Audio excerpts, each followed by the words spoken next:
నమస్తే మిత్రులారా, నేను మీ శ్రీనివాస్ చౌహాన్ అడ్వకేట్.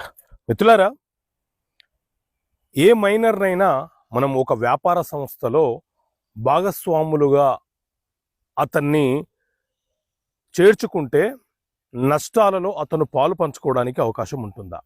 సో మిత్రులారా, మన దేశంలో ఇండియన్ పార్ట్నర్షిప్ యాక్ట్ 1932 అనే చట్టం అమల్లో ఉన్నది.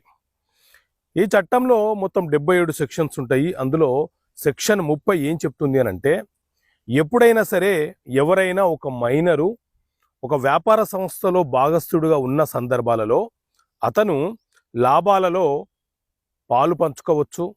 అలాగే వ్యాపార సంస్థకు సంబంధించిన అకౌంట్ల రికార్డుల పరిశీలన చేయవచ్చు, వివిధ కార్యకలాపాలు నిర్వహించవచ్చు. కానీ వ్యాపార సంస్థ ఏదైనా ఒక నష్టంలోకి కూరుకుపోతే ఆ నష్టంలో ఒక మైనర్ భాగస్థుడు